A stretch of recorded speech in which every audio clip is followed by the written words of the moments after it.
En un momento que está sacudiendo el panorama político en México, la presidenta Claudia Sheinbaum rompió el silencio y habló con firmeza sobre un tema que pocos se atreven a tocar abiertamente: la traición dentro de su propio círculo político. Durante su declaración, Sheinbaum dejó entrever que no todos los llamados no están solas, no están solos, expresó, enviando un mensaje contundente a quienes día tras día recorren terrenos, fosas y caminos en busca de respuestas. Estos colectivos no solo buscan justicia, buscan a sus hijos, a sus hijas, a sus seres queridos. Y en un país donde miles siguen desaparecidos, su labor se ha vuelto indispensable. Sheinbaum aseguró que su gobierno continuará brindando apoyo, fortaleciendo mecanismos de búsqueda y acompañando a las familias en su exigencia de verdad y justicia. Escucha esto.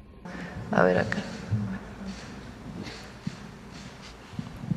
Buenos días, presidenta. Noemí Gutiérrez, del Heraldo Media Group. A preguntarle si hoy va a tener reunión con los coordinadores parlamentarios o ya no la va a tener. Y también preguntarle que qué lecciones le deja esta situación que se vivió en el Senado con lo del Plan B en materia electoral y sobre todo la actuación del PT. Si todavía sigue siendo un aliado confiable para el movimiento de transformación. Sí vamos a tener reunión. Todos los lunes tenemos reunión para dar seguimiento a temas distintos de la agenda legislativa. Viene el coordinador de Morena de la Cámara de la Jucopo, de la Cámara de Diputados y de la Cámara de Senadores, y pues hacemos este trabajo permanente de seguimiento. Cuándo se va a aprobar, cuándo se aprobó, en fin, y recuerden que en abril se cierra este periodo y tenemos varias iniciativas que todavía están pendientes de aprobarse. Entonces, damos seguimiento a las iniciativas que enviamos. Y por otro lado, ya lo platiqué, ya lo comenté varias veces. A nosotros el Plan B tenía dos elementos. Uno, que es el que más nos importa a nosotros, que es el de la disminución de los privilegios. Se aprobaron en el Senado dos reformas y en la Cámara de Diputados ya está, y ahora hay una reforma que se aprueba en el Senado, en la Cámara de Diputados, y ahora tiene que ir a los estados, constitucional, y después está una parte de lo que llamamos el Plan B, que también es disminución de privilegios, que ya fue aprobado por el Senado y debe pasar a la Cámara de Diputados y después a los estados. ¿Cuáles son estas reformas? La primera, la disminución de las llamadas pensiones doradas. Muy importante. Nosotros no podemos o no podíamos cerrar los ojos frente a personas que recibían pensiones de 1 millón de pesos mensuales, con recursos del erario público y que no estaban sustentadas en un contrato colectivo, sino sencillamente en un esquema de privilegios que se diseñó para ciertas empresas o bancos de desarrollo en determinado momento en el país. ¿Cómo es posible que una persona cobrara 1 millón de pesos de pensión mensual o algunos otros de 300,000? No se les quitó la pensión, pero se dijo pues un rango de 70,000 pesos, es bastante 70,000 pesos mensuales del erario público a quienes reciben pensiones. La pensión del ISSSTE pues es máximo de ahora con el Fondo de Pensiones para el Bienestar de 17,000 pesos mensuales. Ya había personas que recibían 1 millón de pesos mensuales. ¿Cómo es eso? Entonces esa es la primera. Ahora tiene que pasar por los congresos. La segunda es los privilegios que tenían los congresos estatales y muchos municipios que tenían una gran cantidad de regidores, y el Senado de la República, que tiene un presupuesto muy alto. Entonces, le preguntamos a la gente, pregúntenle a la gente, ¿qué prefieres? ¿Que el recurso que pagan los mexicanos y mexicanas se vaya para los senadores o se vaya para arreglar agua en los municipios? ¿Qué prefieres, que los recursos de un municipio se vayan para pagar regidores o se vayan para tapar los baches? Pues la respuesta va a ser evidente. Y la otra, los consejeros del INE, que ganan más que la presidenta, que tienen bonos, que tienen seguros de gastos médicos mayores. Si le preguntamos a la gente, ¿qué prefieres? ¿Pagar con el erario público un seguro de gastos médicos mayores al INE, a los consejeros del INE, o que ese recurso se vaya para mejoras de la calidad de vida de la gente? Pues la respuesta va a ser muy obvia. Nuestro proyecto, siempre lo manifestamos, era disminuir privilegios y más de los que viven del erario público. Entonces, eso es una cosa y va avanzando bien, y solo la votaron 3 partidos. Los otros no quisieron votarlo. Eso es muy importante. Los otros partidos no quisieron votarlo, con uno u otro argumento, pero no quisieron votar eso. Ellos prefieren que el recurso se vaya para beneficios personales de unos cuantos servidores públicos o de algunos jubilados a que se vaya para la gente. Y la otra parte tiene que ver con si la revocación de mandato se podía hacer en el 27 además del 28. O sea, o en cualquier año, que la revocación de mandato se pudiera hacer en el 3er año de gobierno del presidente o la presidenta y no solamente en el 4º año. Esa fue la parte que no pasó. Ahora, si tomamos en cuenta todo lo que se ha aprobado por los partidos que han venido apoyando desde el 2018, pues es muy importante. Ahora, ¿qué va a pasar con esos partidos? Pues ya la gente va a decidir si los apoya o no los apoya de acuerdo con lo que haya votado. ¿A quién le corresponde hacer la alianza? A Morena, al PT y al Partido Verde, que son los que han venido en alianza durante los últimos años. La próxima semana ya está listo. Tiene que ver con actividades en las secundarias, en las preparatorias, guías de apoyo a los jóvenes, a las y los jóvenes, guías de apoyo a madres y padres de familia, guías de apoyo a maestras y a maestros, una campaña nacional, atención en distintos centros de profesionistas, y al mismo tiempo vamos a recuperar algo que hice cuando estuve en la jefatura de gobierno, de que servidores públicos fuéramos a las escuelas a dar pláticas. Entonces va a haber una capacitación de todos los servidores públicos y vamos a recuperar esa tarea de ir a las escuelas a promover desde la lectura y al mismo tiempo atender a los jóvenes y toda la profesionalización que se tiene que hacer en las escuelas. Y siento que en las redes los jóvenes interactúan mucho. ¿También va a haber una estrategia para las redes en particular? Sí, para redes. Dentro de las guías está el uso responsable de las redes sociales. ¿Qué quiere decir el uso responsable? Desde los jóvenes, desde los padres, desde los maestros. Viene también una parte de esto que se ha dado de violencia dentro de las escuelas, lo que viven los jóvenes en la adolescencia, abrir lo que viven los jóvenes en la adolescencia. Todos hemos sido adolescentes y es una etapa de la vida muy difícil. Son cambios hormonales, cambios físicos, cambios mentales, y las y los jóvenes tienen que saber que es algo natural, que es algo que todos vivimos y que es difícil, que tiene sus complicaciones, pero que no por ello no debe haber atención y al mismo tiempo generar un asunto de angustia o de depresión, sino al revés, de que es parte de la vida vivir esta etapa de la adolescencia que siempre es compleja. En ese marco están las guías, lo que significa la relación entre los niños y las niñas, todo eso viene en las guías, para que se hable. La idea es que una vez a la semana se pueda hablar de estos temas en las secundarias, particularmente tercero de secundaria y preparatoria. En la educación media superior, una vez a la semana hay un espacio de reflexión sobre ello y la capacitación a los maestros de cómo hacerlo, cómo platicar, los textos que se deben leer con las y los jóvenes, si tienen algún problema, dónde acudir, el fortalecimiento de la línea de la vida. Sí, es un programa muy integral que hemos venido trabajando desde hace rato y que lo que busca pues es darle orientación a todos, a las familias, porque madres y padres también tenemos que estar muy atentos de nuestros hijos, muy atentos en el uso de las redes de nuestros hijos, en hablar con ellos, en estar cerca, en buscar siempre la unión familiar.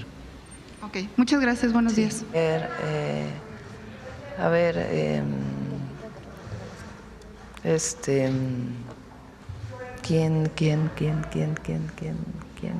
¿Quién no ha preguntado? Estoy viendo, pero pues no, todos han preguntado. No hay nadie que no haya preguntado, la verdad. Ay, no es cierto, en salud siempre pregunta. A ver, el compañero de…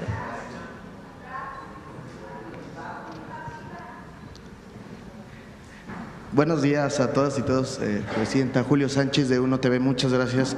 Quisiera aprovechar que está la presencia del titular de Profeco para preguntarle en este contexto que decía de el combustible, los precios, el diésel y demás, no lo vemos incluido en la presentación, por ejemplo, los precios del diésel, de la gasolina, la otra gasolina, entonces, la premium, perdón.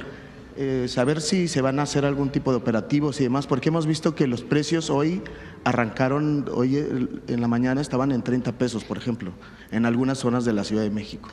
El precio del diésel lo hablamos con los gasolineros. En este momento se llegó a un acuerdo para que sea 28.28, todavía respecto a hace unas semanas, que era 26.50 más o menos, 27 el precio del diésel es alto, pero llegó a 30 pesos. Entonces hay un acuerdo para que sea 28.28 y el objetivo es seguir trabajando esta semana y la próxima para ver de qué manera puede haber la compensación del IEPS y un mejor precio en las terminales de Pemex. Lo está trabajando Pemex para que todavía pueda bajar más. Y Profeco puede pues incluir el precio del diésel y de la premium en sus informes de quién es quién.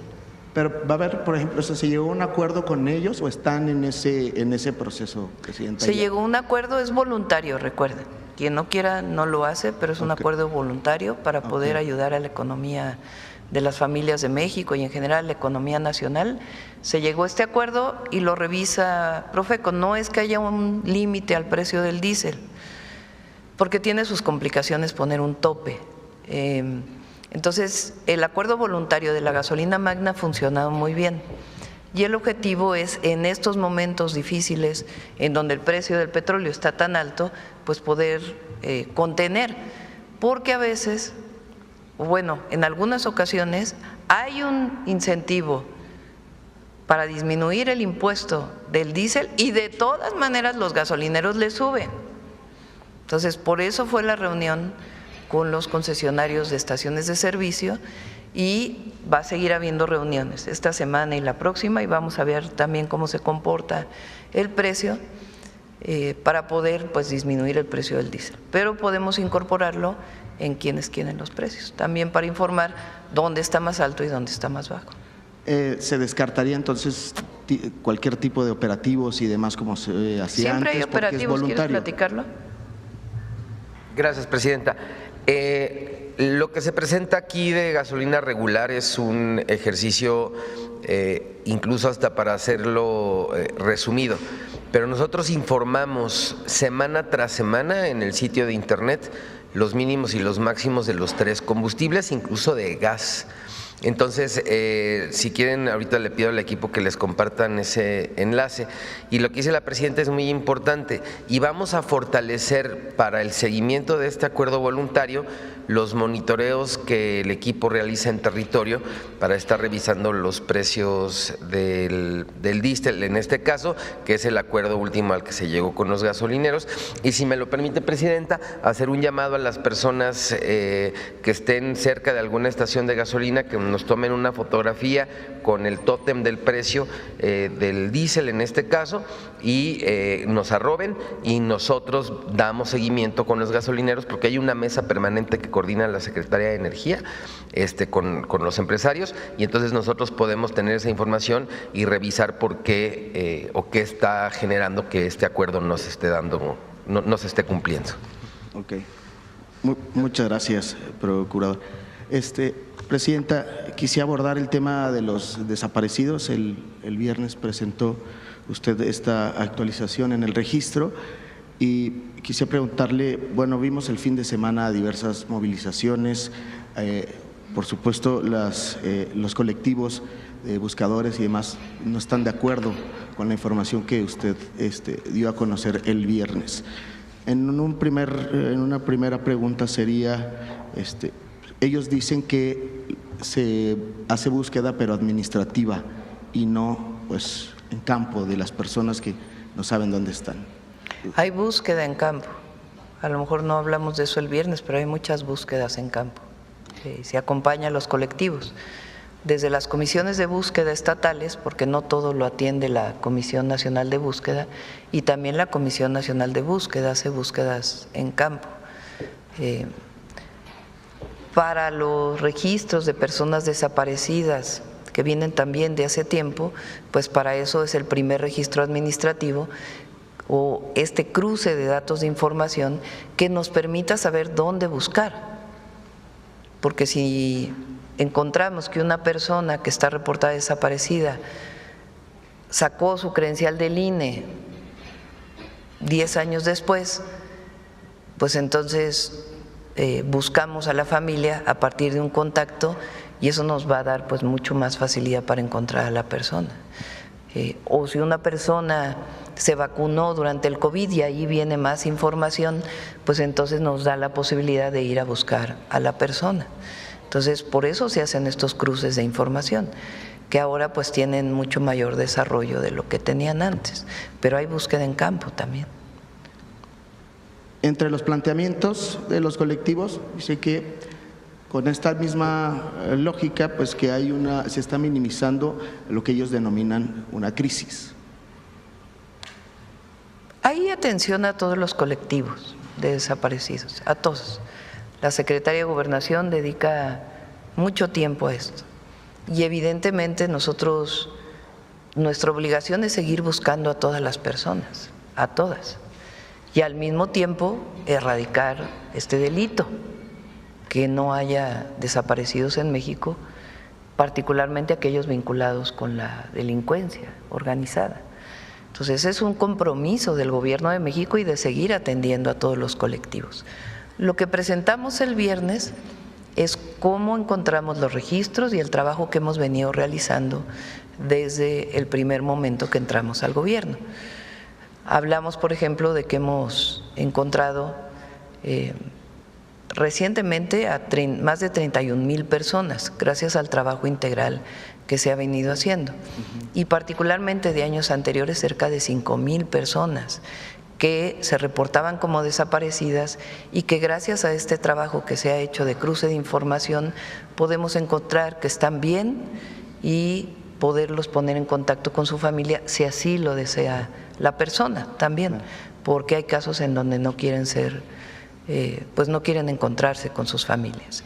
Entonces, nuestra obligación es seguir buscando. Nunca hemos negado nuestro trabajo y la obligación del Estado mexicano y del gobierno en este sentido. Lo que presentamos el viernes es cómo están los registros y lo que hemos encontrado en los registros, que son hechos y cualquiera los puede revisar. Es totalmente transparente ese trabajo que hemos venido haciendo y cualquiera puede revisar estos casos. Y también como en los registros, pues hay muchísimos casos en donde lamentablemente no se puede buscar, pues porque no hay información. Puede haber, de acuerdo con los datos personales, sí, pero puede haber mayor información por parte de la Comisión Nacional de Búsqueda. Es justo lo que le iba a preguntar, Presidenta. Hay un aspecto en lo que ellos dicen, pues que si se puede transparentar el proceso administrativo.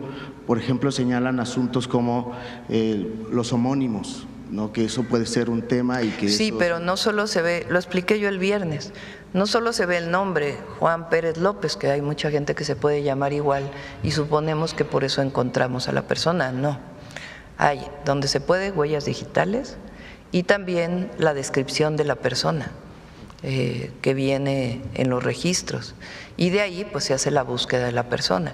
Y esos registros hasta que no se encuentre, no haya prueba de vida o lamentablemente prueba de no vida de alguna de las personas, no se retiran de los registros, nunca se retira del registro. Lo que informamos es, hay más de 46,000 personas que tenemos el registro de que hicieron algún trámite posterior y eso nos facilita la búsqueda, pero hasta no tener la prueba de que en efecto es la persona, no se retira nunca de los registros y se sigue buscando. Hay otro aspecto que ellos señalan, por ejemplo, el trabajo con los, cuando llegan a hacer las denuncias ante el Ministerio Público, pues no quieren recibirlas. Esto como parte de ahora lo que se ha planteado desde las leyes y las reformas que ustedes impulsaron, más cómo se trabaja con los ministerios públicos para que eso no ocurra, que sí se abran las carpetas de investigación, porque dicen eso que eso fue no lo pasa. que también platicaron tanto Marcela Figueroa, que es la directora o la responsable del Secretariado Ejecutivo de Seguridad Pública, como la Secretaria de Gobernación, como la Fiscal General de la República, han tenido varias reuniones con los fiscales estatales, porque en las fiscalías estatales antes o no se registraba o solamente aparecía como registro. Y muchos de ellos no quieren abrir las carpetas de investigación hasta 78 horas después o 48 horas después, dependiendo del estado, y quieren solamente abrirlo como registro. Entonces, esto es algo que se está trabajando permanentemente. Hay una reunión de los fiscales que coordina la Fiscal General de la República y ahí se está trabajando permanentemente y de parte del secretariado se trabaja en la capacitación con las fiscalías estatales. El objetivo es que se abra la carpeta de investigación, pueden aumentar las carpetas de investigación, pero es mejor que se abra la carpeta de investigación porque eso garantiza la búsqueda. Si no se encuentra en 24, 48, 72 horas la persona, garantiza que desde el principio pues hay un análisis de contexto y hay todas las diligencias que se deban hacer para poder iniciar una investigación en forma. Muchas gracias, Presidenta. Quisiera ahora abordar el tema de Cuba, el asunto del petróleo, lo que decía hace un momento de Rusia y eso. ¿Cuál es, digamos, el estatus de estas pláticas o negociaciones que tienen con Estados Unidos para ver si pasa de que se pueda retomar pues el comercio de petróleo con No son necesariamente negociaciones con Estados Unidos. ¿Okay? Lo que siempre hemos dicho es que México tiene todo el derecho de enviar combustible, ya sea por razones humanitarias o comerciales, pero que no queremos afectar a México. En algún momento hubo tarifas relacionadas, bueno, aranceles si se enviaba, después disminuyeron los aranceles y buscamos siempre la ayuda humanitaria. En ese contexto es que tomaremos la decisión y siempre se informará si se envía petróleo o no a Cuba. Hay también, esto es muy importante, empresas privadas, porque hay empresas privadas en Cuba, hay hoteles, hay otras empresas privadas en Cuba que requieren los combustibles y esas empresas privadas como hoteles están buscando a privados que les quieran llevar los combustibles, no necesariamente de gobierno a gobierno. Hay privados que se han acercado a nosotros, por ejemplo, para poder comprarle combustible a Pemex y llevar ellos a los privados de Cuba. Esa es una de las una de las solicitudes que ha habido de privados a Pemex. ¿Qué empresas, perdón? Hay varias empresas, no solamente una, hay varias empresas. Hay empresas privadas que compran petróleo a México y reportan a dónde lo van a llevar, porque no necesariamente es un acuerdo gobierno-gobierno, hay empresas privadas que se dedican al transporte de combustible y la parte de exportación de petróleo crudo o de algún otro combustible se vende a una empresa privada que después lo lleva a otro país. Hay que señalar esto. Y también es importante decir que Cuba recientemente dijo que abría una buena parte de su economía, no solamente a empresas de cubanos americanos o cubanos estadounidenses, sino también a otros países del mundo. Anunciaron una apertura de su economía y todo eso se está revisando para ver qué distintas acciones tomamos. Mientras tanto, se han enviado pues distintos productos a la isla. Y por otro lado, siempre hemos manifestado que el pueblo cubano tiene la autodeterminación. Nadie debe interceder. Y si hay algún problema relacionado con eso, hay organismos multilaterales. No tiene que haber la intervención de un país sobre otro país. Y la relación con Cuba, México-Cuba, es histórica. No es de ahora, es histórica y vamos a seguir apoyando al pueblo cubano. Los únicos que no quieren que se apoye al pueblo cubano son algunos opositores de ultraderecha, la verdad. Nada más. Los demás, el pueblo de México está totalmente de acuerdo con que haya ayuda humanitaria a Cuba y a cualquier país del mundo, porque esa es la característica del pueblo de México. Presidenta, hablaba de la ayuda humanitaria. Quería preguntarle si usted ya hizo formalmente su donación a través de esta Sí, ya hice una donación. ¿Nos puede revelar cuál fue el monto? 20,000 pesos. Había problemas, por cierto, con el depósito. Sí. Hizo ya su… Ahora, eso es una cosa personal. Claro. Es mi decisión personal de Claudia Sheinbaum Pardo de donar a una cuenta que abrieron una serie de organizaciones para poder llevar ayuda a Cuba. Esa es una decisión personal. Sí. No tiene que ver con mi investidura como presidenta. Claro.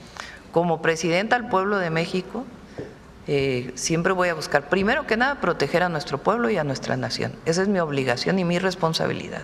Y cumplir con la Constitución y las leyes que de ella emanen, como me comprometí en su momento. Y al mismo tiempo ayudar a los pueblos del mundo en la medida que podamos ayudar, porque esa ha sido la historia y la tradición de nuestro país. Gracias. Cuando un reloj puede tener una tarjeta SIM y además tiene una cámara, ya está destinado a ser extraordinario. Esta es la smartwatch más potente de Samsung hasta ahora. El reloj, el 1.8, equipado con el procesador Exynos. Gracias, Presidenta. 2 temas más y termino. Muchas gracias. Uno, esto que decía de los partidos del fin de semana, la lamentable pérdida de la persona, abre nuevamente el debate, el tema de la venta de alcohol en los estadios deportivos de cara al Mundial. ¿Esto está en el análisis de su gobierno? ¿Se va a plantear algo al respecto? Bueno, tiene que ver con varios temas. Tiene que ver con la protección civil en los estadios, más allá incluso de la propia venta de bebidas alcohólicas. ¿Quién regula la protección civil en los estados? Los gobiernos estatales y particularmente los municipios. Corresponde a los municipios revisar la protección civil en los espectáculos públicos. Así le corresponde a la alcaldía Coyoacán en el caso del Azteca. Cuando yo fui jefa de gobierno, generamos un esquema, porque a veces pasa que una alcaldía, por ejemplo, cualquier alcaldía de la Ciudad de México, cualquier municipio, hay municipios que tienen una cantidad de establecimientos mercantiles enorme y que es prácticamente imposible para el área de protección civil ir a revisar cada uno de los establecimientos mercantiles. Nosotros modificamos la ley de protección civil en su momento para que hubiera terceros autorizados que pudieran tener la atribución para analizar la protección civil. Por ejemplo, para las estructuras, existen los famosos directores responsables de obra o los estructuristas, los responsables de estructuras, que son los que tienen la atribución de revisar las estructuras o cómo está construido un edificio. Eso hicimos para la protección civil, que profesionales responsables se encargaran de revisar la protección civil y de entregar, y ellos son responsables de esta revisión. Entonces hay que hacer una revisión particularmente de la protección civil. Ahora, la protección civil puede estar bien y puede haber algo todavía que hubiera provocado este lamentable hecho. Entonces eso también lo tienen que revisar los que son responsables del propio estadio. Y al mismo tiempo, las bebidas alcohólicas, que tiene su problema. Hasta el momento nosotros no hemos pensado regular las bebidas alcohólicas en los estadios, pero si fuera necesario se podría revisar. De todas maneras, esa es una atribución estatal, no le corresponde a la Federación. Podríamos participar orientando, pero no nos corresponde. Y municipal, cuando se declara ley seca, por ejemplo, que es esta idea de que en cierto momento no se vendan bebidas alcohólicas para una feria, para un espectáculo, es el municipio quien las declara y el Estado también lo puede hacer. Entonces el municipio, por ejemplo, cuando hay una feria, una fiesta en algún pueblo, puede decir ley seca para evitar agresiones, violencia, etcétera. También lo puede hacer el Estado. La Federación pues tiene otras atribuciones. PersGracias, Presidenta. Con este tema termino y nuevamente gracias por sus respuestas. Se hizo viral hace algunas semanas un video de una persona, una mujer en el Palacio Nacional, todo esto. Ya no se supo si fue una imagen o un material que corresponde con la realidad o no. ¿Qué información tiene usted al respecto sobre este video que pasó? En primera instancia dijeron que no, luego salieron más videos. ¿Qué información tiene al respecto? Bueno, hubo muchos memes, ¿no? Muchos. Relacionados con esto. Hay que tener mucho respeto por lo que significa el Palacio Nacional como patrimonio histórico, evidentemente. No es que esté prohibido que una persona salga a tomar el sol en una ventana. No está prohibido per se, pero pues hay que tener respeto por lo que significa el patrimonio. Al principio el área correspondiente pidió información al área en donde está esta ventana e informaron que nunca nadie había salido a tomar el sol. Después revisaron y resulta que sí había habido una persona que se había sentado en la ventana ese día. Entonces pues ya la persona se le dijo, pues fue sancionada y decir, oye, no puedes estar haciendo esto. Pero hay que decir que no está prohibido, no hay un reglamento en Palacio Nacional donde se diga no puedes salir a tomar el sol en la ventana. Claro, hay que tener respeto por Palacio Nacional y todo lo que representa, ¿verdad? Muchas gracias, Presidenta. Sí. Buenos días a todas y todos. Vamos a… ¿Quién? A ver, el compañero. Ya son 9:15, ya nos vamos, ya va a venir este hombre. Hola, Presidenta. Buenos días. Manuel Galetzi Ramírez. Presidente de la FIFA, y ya vamos a andar aquí todavía. De Sin Línea y el Político en las Redes. Le prometo que seré breve, Presidenta. Primero que nada, ver si nos puede comentar sobre la ficha que le facilitó Roberto, de Secretaría de Relaciones Exteriores. No nos ha mandado todavía. Sí, aquí está. Conferencia de prensa lunes 30 de marzo de 2026 en el Consulado General de México en Los Ángeles, encabezada por la Directora General de Protección Consular, cónsules titulares de la región y abogados de las familias cuyos familiares fallecieron en Adelanto, así se llama el lugar de detención. Se anunciaría la participación del Gobierno de México mediante la figura amicus curiae en la demanda LT. Bueno, se los damos exactamente cómo se llama, presentada el 26 de enero de 2026. Se emitirá un comunicado de prensa desde la Secretaría de Relaciones Exteriores sobre la presentación del amicus curiae sobre esta situación. 2. Durante la visita a Los Ángeles se sostendrán reuniones con las familias de las personas que han fallecido en el Centro de Adelanto, así como la Coalición de los Derechos Humanos de los Inmigrantes y el Immigrant Defenders Law Center, para detonar apoyo a nivel comunitario y de presión a autoridades. 3. Envío de cartas por parte de la Embajada de México en Estados Unidos a legisladores y legisladoras a nivel federal sobre la deficiente atención médica en el Centro de Adelanto. También se propone una carta por parte de la presidenta del Senado en México, Lauritzel Castillo, a su contraparte estadounidense. 4. Hoy el subsecretario para América del Norte abordará el tema con el embajador de Estados Unidos en México, Ronald D. Johnson. Se tendrán acercamientos y envíos de cartas con el fiscal de California, Rob Bonta, quien recientemente presentó un amicus curiae en la demanda LT, en fin, con el gobernador de California, Gavin Newsom. 5. Se presentará una audiencia temática ante la Comisión Interamericana de Derechos Humanos sobre personas fallecidas en centros de detención del ICE. La demanda, bueno, les vamos a dar todos los datos de esto. Pero también, por mencionar, Presidenta, de acuerdo a lo que menciona, se va a recurrir a instancias internacionales, ¿no?, para señalar los abusos que se han cometido en los centros de detención. Por lo pronto a la Comisión Interamericana. Sí.